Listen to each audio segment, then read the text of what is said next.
곽보영님께서 올려주신 두산 로보틱스 볼 건데요. 야, 42,000원입니다. 42,000원. 무려 97%가 넘는 수익률. 25%의 비중까지.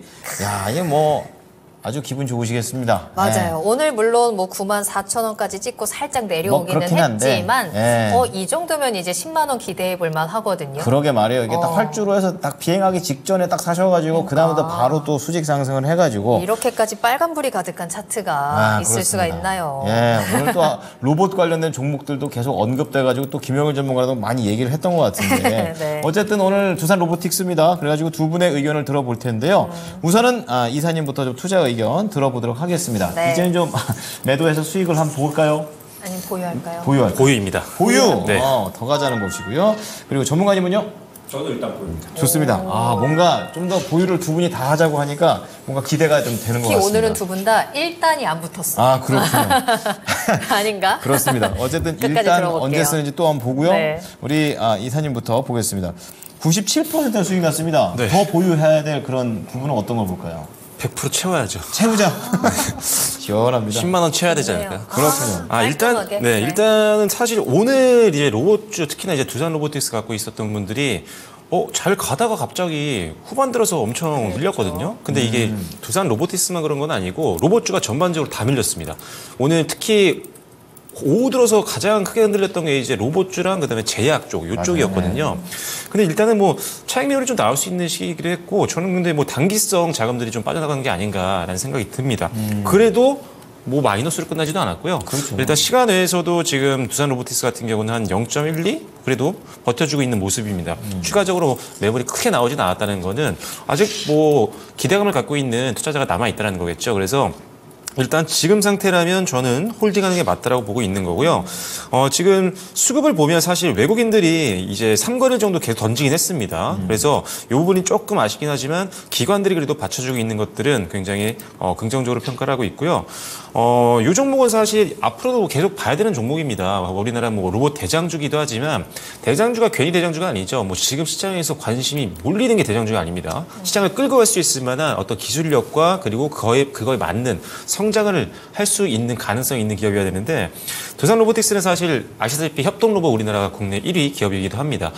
이쪽 같은 경우는 사실 기존에 있었던 우리 전통적인 산업용 로봇 대비했을 때 훨씬 더 추가 성장 여력을 높게 평가를 하고 있는 거거든요. 그래서 일단은 협동로봇은 성장이 굉장히 크게 앞으로도 늘어날 것으로 보고 있는 거고 이 회사 같은 경우는 이미 캐파 증설에 대한 전략들이 굉장히 잘 세워져 있는 기업 중에 하나입니다. 그래서 2026년인가요? 그때까지 생산 능력을 한 3배까지 늘릴 것으로 보고 있기 때문에 시장은 고성장하고 이미 전략적으로 캐파를 늘려나가고 있는 회사이기 때문에 지금은 뭐 비록 실적은 미미하지만 앞으로 성장을 기대해 볼 수 있는 그런 회사라고 보시면 될 것 같습니다. 워낙 많은 기업들과 또 거래를 하고 있는 기업이기 때문에 일단 중장기로 당연히 봐야 되는 대표 종목이라고 보시면 될 것 같고요. 거기 이제 개인적으로는 연말 안에 기대하고 있는 로봇주 관련해서는 정책에 대한 기대감이 좀 있긴 합니다. 그래서 뭐냐면 지난번에 이제 로봇 개정안 나왔었잖아요. 그래서 이동 로봇도 막 나가서 움직일 수 있고 이렇게 뭔가 로봇 쪽에 신규 사업을 할 수 있게 정부에서 밀어준 거거든요, 이게 사실. 네. 근데 그때 발표할 때 이런 내용들이 있었어요. 연내에 또 정책 발표할 것이다라고 언급을 좀 했었기 때문에 물론 이게 밀릴 가능성도 있겠지만 저는 연내에 나온다면 다시 한번 또 로봇주들 힘차게 한번 올라갈 수 있는 시기가 올 것 같습니다. 그리고 두산 로보틱스는 추가 상승 좀 더 기대해 보시면 좋을 것 같고요. 그래서 저는 일단은 홀딩 관점 말씀드리겠습니다. 그럼 목표가 10만 원 잡으십니까?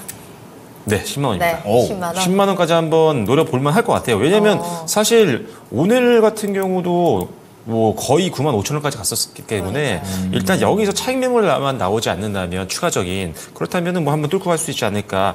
그리고 지금 차트 보시면 아시겠지만 현재 주가 하단에 아직 매물대가 무너지진 않았습니다. 그리고 지금 이평선도 굉장히 남아 있어요. 5일선은 아직 타고 가고 있는 상황이거든요. 그래서 저라면은 일단 이 종목은 홀딩하시고 손절 라인만 지키시면 될 것 같아요. 그리고 손절이라는 개념을 좀 말씀드리기 좀 싫습니다. 왜냐하면 이 종목은 또 사야 되는 종목이라고 생각하기 때문에 그래서 일단은 7만 6천 원 정도를 손절 라인으로 단기적으로 보시고요. 그리고 만약에 밀려 내려오면 잠시 수익 실현하셨다가 그 다음에 다시 올라갈 때 또 사면 되니까요. 그래서 일단 7만 6천 원을 손절 라인으로 잡아드리고요. 목표가는 10만 원까지 한번 보도록 하겠습니다. 네. 자, 이번에는 김영일 전문가 역시 보유 의견을 제시했는데 또 어느 정도의 목표가와 또 손절가를 제시해 주시는지 들어보겠습니다. 어떤 관점이시죠? 뭐 일단은 뭐 볼 때마다 뿌듯한 그런 종목인 것 같습니다. 네. 일단은 뭐 다 걸려 있네, 다 걸려 있어. 네.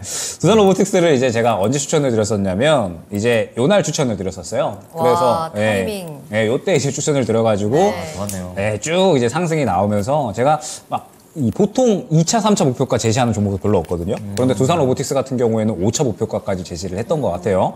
그래서 그 구간이 사실 언제였냐면 이 구간이었습니다. 그래서 이제 이 구간까지 도달을 했을 때 어느 정도 윗꼬리가 나왔잖아요. 그래서 이제 상장했었던 고가까지 갔으니까 이 정도 구간에서는 이제 멈추겠지라고 생각을 하고 그때 당시에 이제 이 매도 안내를 드렸었거든요. 그게 한 5일 정도 전인 것 같아요. 그래가지고 이제 매도 안내를 드렸었는데 거기서 더 갈 줄은 저도 이제 생각을 못했습니다. 그만큼 이제 두산 로보틱스가 굉장히 상승이 잘 나오고 있는데 지금 두산 로보틱스의 상승은 저는 좀 복합적인 이유가 있지 않을까라는 생각을 해요. 어떤 그래요? 복합적인 이유가 있냐? 일단은 긍정적인 모멘텀. 저희가 이제 오늘 아침에 이야기를 하면서 그쵸. 현대차 생산 공정에 이제 협동 로봇이 들어갈 거다. 기존에는 이제 덩치가 굉장히 큰 산업용 로봇이 이제 들어갔었는데 이제는 협동 로봇이 들어가게 되면서 조금 더 효율적으로 일을 할 수 있을 것이다. 이러한 이야기들이 나왔고 그러면서 결국에는 이제 이 협동 로봇이 본격적으로 이제 우리 산업 전반에 침투를 할 것이다. 라는 이러한 기대감이 커지고 있는 거거든요. 예전에 IRA 관련해서 이야기 나왔을 때도 한 차례 나왔었던 게 뭐냐면 로봇주들이 한번 수혜를 받을 수가 있을 것이다. 2차 전지나 태양광 외에 로봇주들이 수혜를 받을 것이다 라는 이야기가 나왔었습니다. 왜 그러냐라고 하면 IRA 이 과정에 있어서 결국에는 이제 여러 이제 자동차 기업들이나 혹은 그 외에 여러 기업들이 미국에 진출을 할 거고 그러면서 공장 많이 만든다라고 했을 때 이제는 로봇이 많이 들어갈 거다. 그러면서 로봇주들이 수혜를 볼 수 있을 거다라는 이야기가 많이 나왔거든요. 그러한 그림이 이제 그대로 나타난다라고 보시면 될 것 같아요. 결국에는 이제 앞으로 이 전기차 기업들이 계속해서 생산량은 늘릴 수밖에 없겠죠. 전기차 수요는 결국 증가할 수밖에 없으니까 지금은 잠시 내실 다시는 구간이라고 해도 내년에는 이제 다시 한번 생산량은 늘릴 거다라고 보고 있고 그러면은 결국에는 이 협동 로봇이 수요가 증가할 수밖에 없겠죠. 그렇기 때문에 결국 이 두산 로보틱스나 레이모 로보틱스는 실질적으로 수익을 볼 수밖에 없는 곳이고 그러면서 또 이제 이러한 흐름들이 뭐 감속기라든지 뭐 로봇에는 또 감속기가 필수적으로 들어가야 되니까 그러면서 감속기에도 수혜가 볼 수 있는 그러한 이제 분위기 그 다음에 법들이 계속해서 제정이 되면서 뭐 자율주행 로봇, 서비스 로봇 오늘 같은 경우에 로보가 또 한번 상승이 나왔는데 로보는 교육용 로봇에 강점이 있는 기업이거든요. 그런데 오늘 또 이야기 나온 게 앞으로 영어 교육하는데 1대1로 로봇을 투입을 해서 교육을 하겠다. 이러한 이야기도 또 나왔어요. 그래서 로봇은 앞으로 이제 굉장히 여러 가지 이슈에 대해서 상승이 나올 수 있는 분야다라고 보고 있습니다. 그러면서 좋은 이야기들이 나오고 있는데 여기서 한 가지 더 봐야 될 게 무엇이냐. 이제 두 번째가 시장에서 당분간 계속해서 개별주 흐름이 나타났고 지금 개별주 가운데 대장주가 저는 두산 로보틱스 그다음에 에코프로 머티리얼즈가 아니었나라고 생각이 돼요.